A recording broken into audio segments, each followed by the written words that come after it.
Hey everyone, welcome to Willa's Whimsy. Thanks for stopping by. This is my series Neecie's Many Musings, and Neecie's Many Musings is the potluck. It's everything any of my other series are not. So it could be story time, rant, opinion piece, blah, blah, blah. This is a little bit of a story time and a rant. And really it's not a rant because I do respect that different people have different points of views, maybe is the word I'm looking for. Anyway, so when I was little, there was a family down the street. They had 3 kids. The oldest, Dawn, was my sister, my little sister's age, so about a year and a half younger than me. And then there was Dean, and he was like, I don't know, 2 or 3 years younger than Dawn, and then Denise. And she was, I think if I remember correctly, she was 5 years younger than me. Anyway, that family, those kids, were a huge part of our growing up. Dawn and I got really close. I mean, there are stories, and maybe someday I will tell you the stories. I will never use their last names. I don't do that. The shenanigans in our teenage years were unbelievable. And then I was older than Denise, but we got close in spite of the age difference. There's about a year and a half. She was really close with my sister too. And so, you know, fast forward to now.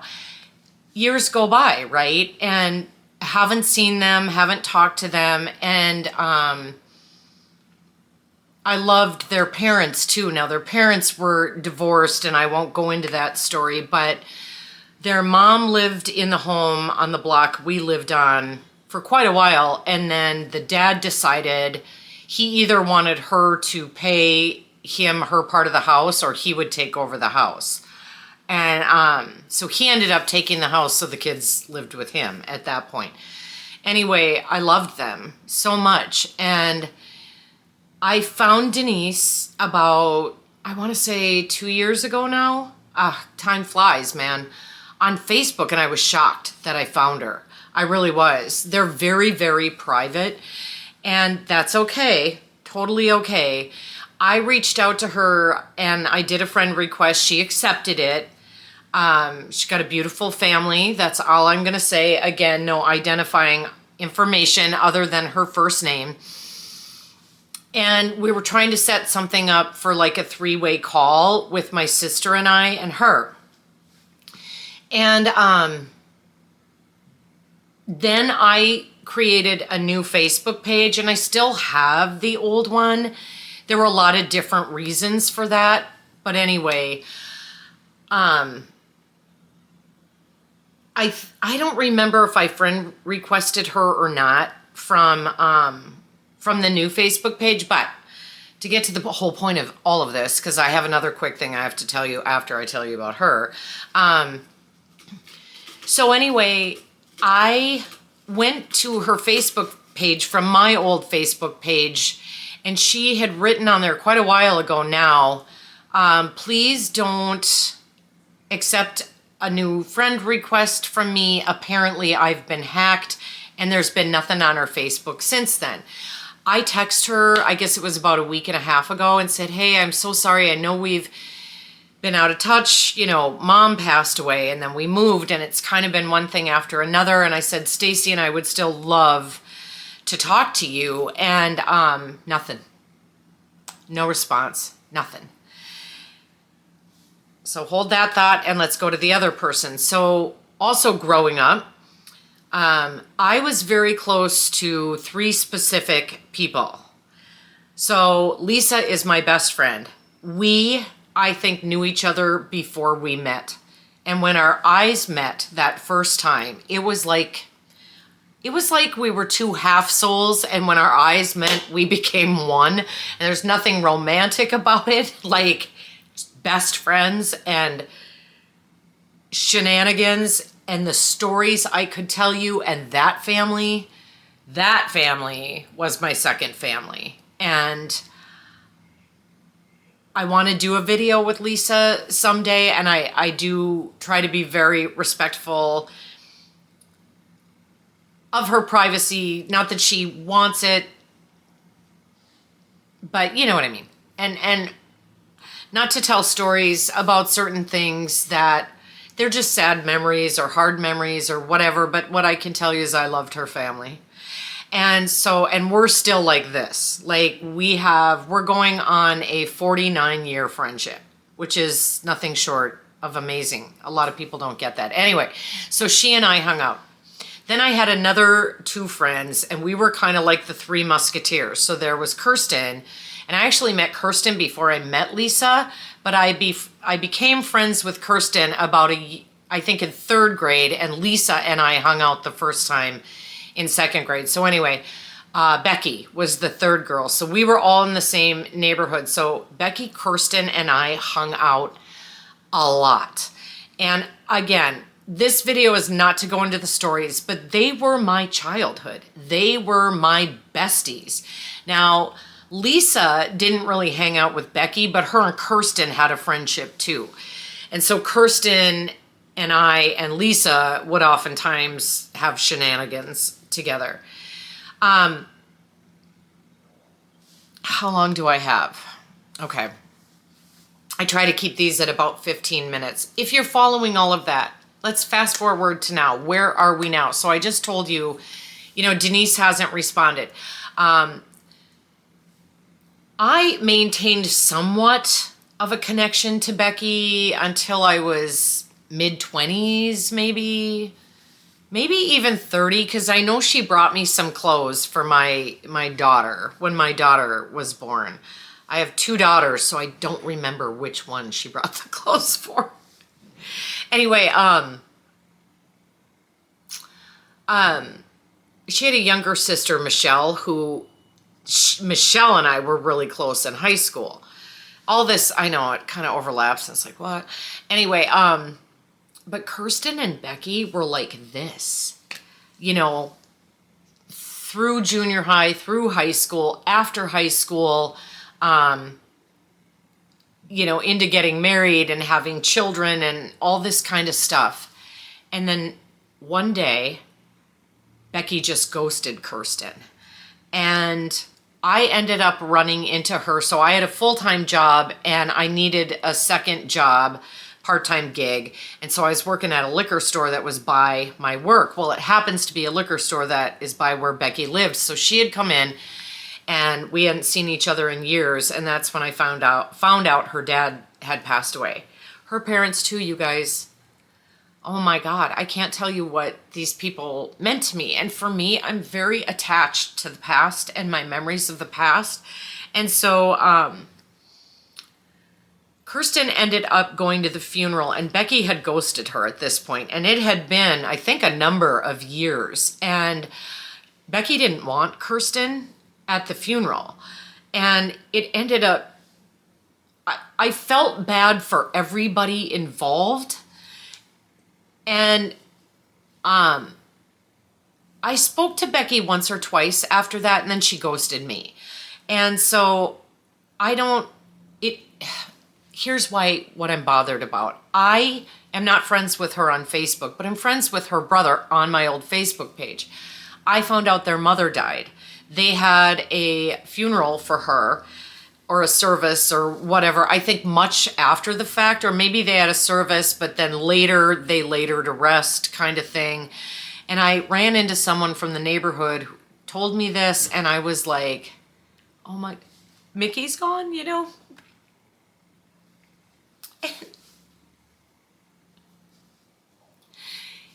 It's this attachment to my childhood again thing. So I emailed Chad and just said, hey, very belated, I didn't realize your mom had passed, and could I just ask where she was buried, because I would like to pay my respects.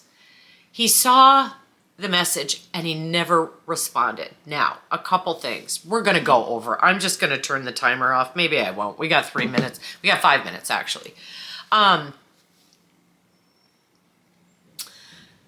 don't care about Becky. For me, that friendship was always one that I felt was very surface and wasn't deep. I was much closer to her younger sister. And I want to say this. I've realized over the years, not everyone is like me. Some people had internal struggles I didn't even know about then, and I'm a reminder of that time in their life. And so I get that. I also know I was a really hard person most of my life. I talked in one of my videos recently about the fact that I was diagnosed with borderline personality disorder.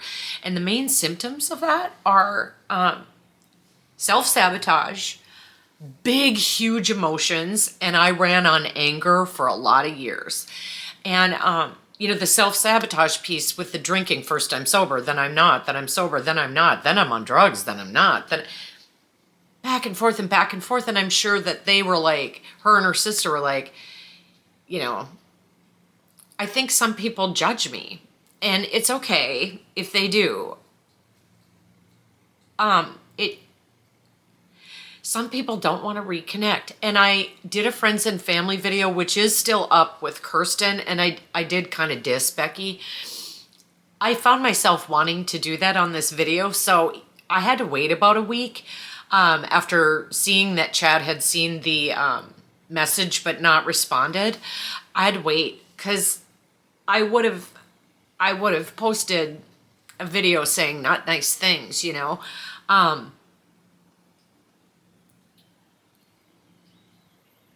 whatever Denise's reason for not responding, I think Denise's is more that I'm a reminder of a time in her life that she was unhappy. And I get that because, you guys, I ghosted the people with my drug use. I didn't hang out with those people in my normal life, only when I would go on these benders. And I would change my phone number. I would block them from my Facebook, like, oh, we were best friends while we were using, but the minute I went home, I was ashamed and I was like, I don't want anything to do with this. If that's how they feel about me, that makes me sad. It makes me sad that I did it to others. And I'm more hurt when it comes to Becky for Kirsten, because they're the ones that had that incredible, well, I don't want to say incredible. It couldn't have been so incredible if Becky was able to just bail on her like that. But a lifelong friendship, I still have Lisa, and I can't imagine her just turning her back on me and no explanation, no nothing, just I'm done with you. And so I hurt for Kirsten because I saw what it did to her.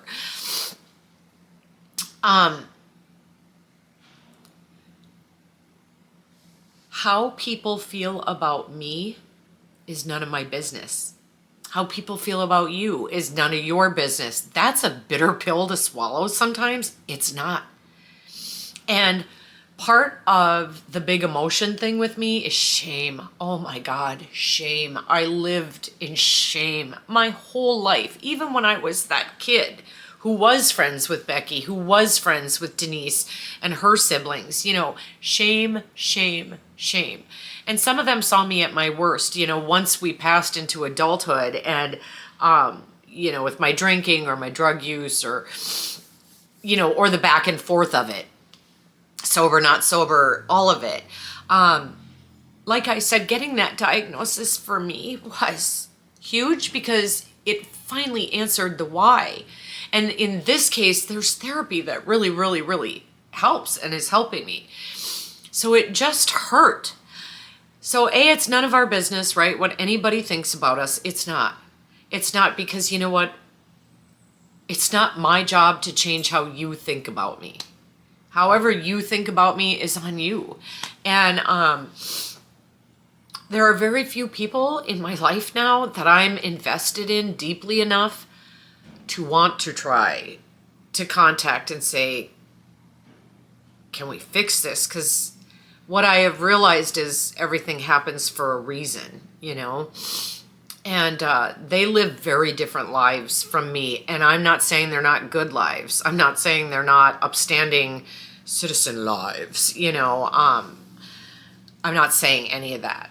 I'm saying we're very, very, we're just different, I care deeply for my friends, I do have an attachment to my past. And for me, you know, the good times. And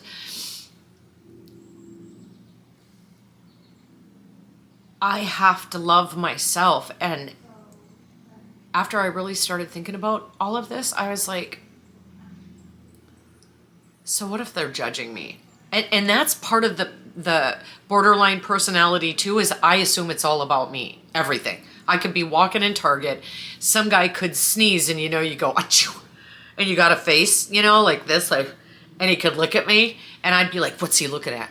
Do I have a booger on my nose? What, he doesn't like me, like crazy shit.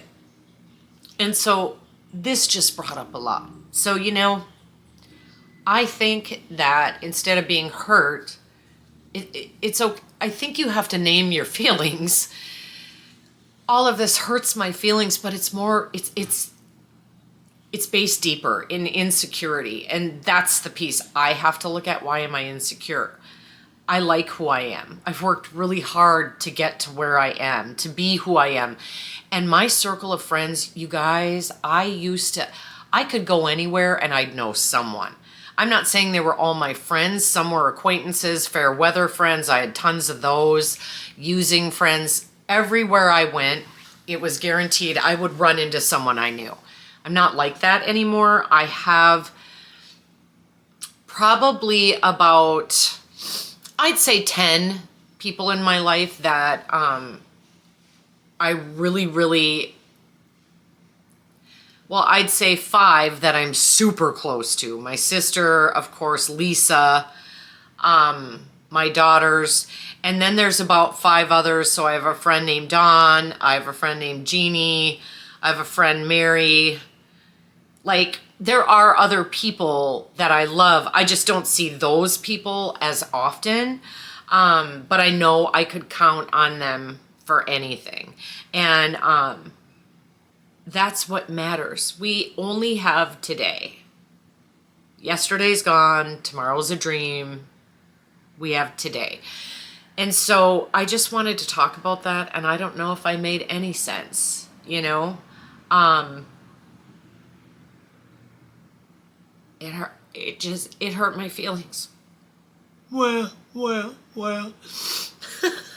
Not trying to make fun of myself, but I am a big feeling kind of girl. And I just need to respect their need for distance and respect that they, unlike me, do not want a connection, and try not to judge myself or make it about me. It's about them, and it's okay. Not everyone in life is going to like us. Not everyone's going to love us. Not everyone is going to be, I guess, strong enough of heart or care deeply enough to stick by someone who has had the issues I've had. It doesn't make them less than, you know. Lisa has been with me through it all and just loved me and was vocal. I don't like that you're doing this. I don't like what this is doing to your family. I'm scared you're gonna die. Like, she was honest with me, but she never left me. And abandonment is a huge issue. And also by borderline personality disorder is often triggered. There are genetic dispositions to it, abnormalities in the brain that they can actually see when they do a brain scan. But it oftentimes is triggered by abandonment. And we all know I definitely had that as a little one. So, all right, so I'm gonna just shut up. And thanks for listening. If you listen to the whole thing, and you know, you're okay. I'm okay. We're all okay. We're all on a journey. We just have to respect other people's boundaries and let them have their journey, and let however they think or react or feel about us be that. I was able to find out where both Mickey and Pete, the parents of my friend Becky, they're in different places. But I thought maybe on Mother's Day, I might go to a couple different cemeteries and pay respects. We'll see. I don't know for sure, but at least I know where she is, and she's not going anywhere. So I'll go someday, and I'll say what I would like to say to her. And that'll be that. All right, you guys, have a great day. Enjoy your week, and I'll be back. Mwah.